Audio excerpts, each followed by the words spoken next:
On the green light, Rosberg screwed up, Piquet took to the grass, and Warwick's Renault got between the Ferraris before the first corner.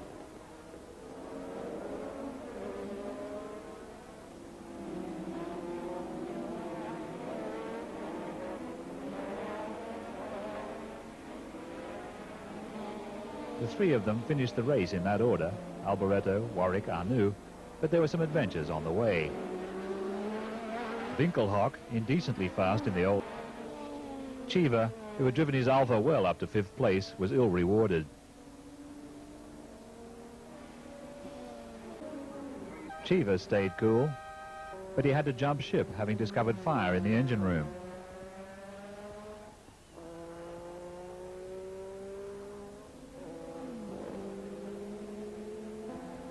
He took his form-fitting seat with him to a new car while the old one smouldered.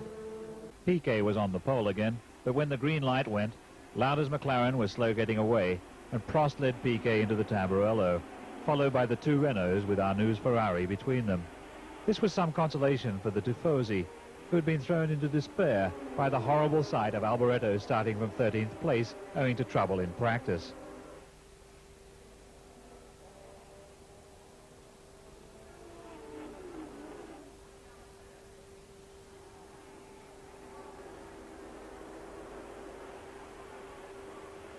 Tom Bay skated off, having been nudged by Cheever at an awkward moment. While Tom Bay got on the radio to France, the rest of the field explored the Disneyland thrills of the Aqua Minerale chicane.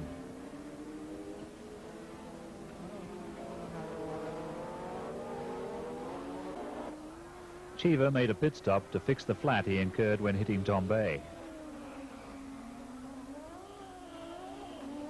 Total. Eating up Tom Bay's lead, Prost had a loose wheel that put him over the curb. He came straight in to have things put right. Tom Bay, behind them came De Angelis's Lotus, the two Ferraris, and then Mansell in the other Lotus, with Lauda back in it. Cheever's Alfa had failed the fuel economy test, and he used it as a surfboard to see if it would do better that way.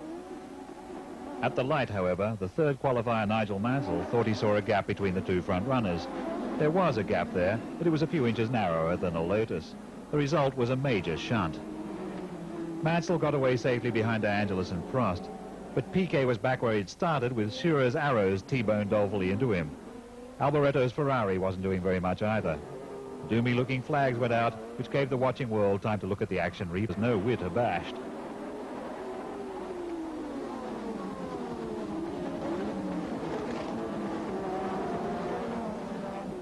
Prost held Mansell off, however. Then came Alboreto's for that order, with Cheever showing up well, now that the Alfa, untroubled for once by consumption requirements, was delivering the power of the previous year. Winkelhock's ATS, like the look of our cameraman, pushed off around the circuit. This was tight, exciting stuff. Then Cheever solved his Alboreto problem. But such was the urge of the Brabham that Piquet was back in front after Mansell, Senna, Alboreto, Patrese, Rosberg and Arnoux.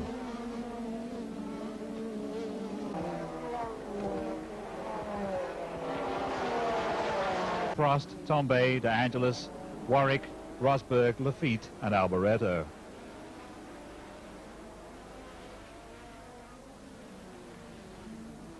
Piquet was on soft tyres and couldn't be caught. Quite frequently they look as if they're racing. The Chasers, of course, is always racing, whatever the circumstances, so Cheever was perhaps not all that surprised to find himself nudged onto the grass.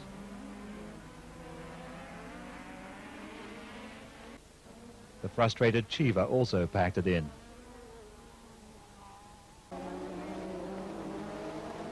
Ferraris had qualified even behind the Alfas, who were in the second row. Lauda started from 10th, 9 places from the championship. Piquet goofed with the clutch and Rosberg came sizzling down the outside to lead on the first curve from Mansell. Prost, Piquet, Senna, Alboreto, De Angelis and the two Renaults. After the Renaults came Johansson's Tolman and both the Alfas, and only then Lauda in 13th place.